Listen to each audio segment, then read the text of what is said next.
कार्तिक पूर्णिमा की कहानी सुनते ही सबसे पहले मेरे दिमाग में आता है त्रिपुरारी पूर्णिमा और देव दिवाली।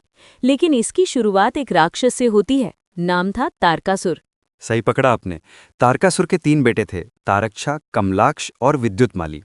जब भगवान शिव के बेटे कार्तिकेय ने तारकासुर का वध किया तो ये तीनों भाई बहुत दुखी हो गए।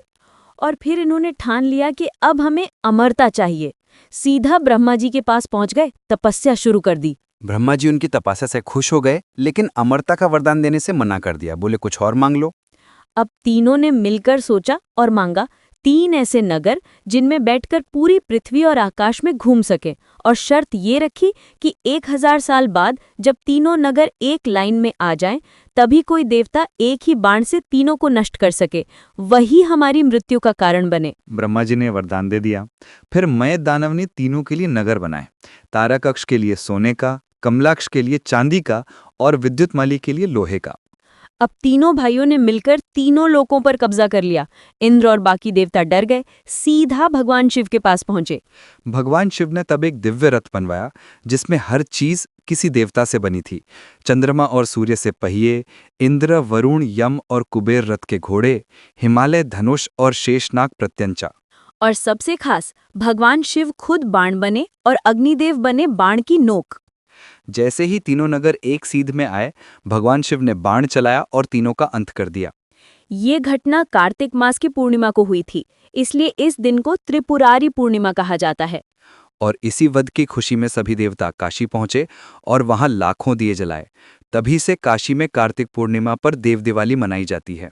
अब एक और खास बात, इसी दिन गुरु नानक देव जी का जन्म भी हुआ था, साल 1469 में। बिल्कुल, और इसीलिए कार्तिक पूर्णिमा के दिन हर साल गुरु नानक जयंती भी मनाई जाती है। गुरु नानक जयंती से 2 दिन पहले अखंड पाठ शुरू होता है, जिसमें गुरु ग्रंथ साहिब का लगातार 48 घंटे पाठ किया जाता है। और इसका समापन जयंती के दिन होता है। उस दिन सुबह नगर कीर्तन निकाला जाता है, जिसमें शबद कीर्तन गाते हुए पालकी में गुरु ग्रंथ साहिब को लेकर जुलूस निकलता है। गुरुद्वारों में कीर्तन और प्रवचन होते हैं, जहां गुरु नानक देव जी की शिक्षाओं और संदेशों पर चर्चा होती है। और सबसे प्यारी बात, इस दिन गुरुद्वारों में लंगर का आयोजन होता है, जिसमें हर धर्म के लोग साथ बैठकर खाना खाते हैं। तो कार्तिक पूर्णिमा सिर्फ एक धार्मिक तिथि नहीं है, बल्कि इसमें शिव की विजय, गुरु नानक का जन्म और सामाजिक एकता तीनों का संगम है। और अगर आप काशी में हैं तो देव दिवाली की रात गंगा किनारे लाखों दियों की रोशनी देखना एकदम जादुई अनुभव है। और अगर आप किसी गुरुद्वारे में हैं, तो गुरु नानक जयंती का लंगर और कीर्तन आपको एक अलग ही ऊर्जा देगा। तो चाहे आप इतिहास में रुचि रखते हो या संस्कृति में, या बस त्योहारों की रौनक देखना चाहते हो, कार्तिक पूर्णिमा हर किसी के लिए कुछ न कुछ खास लेकर आती है। और आज के लिए इतना ही।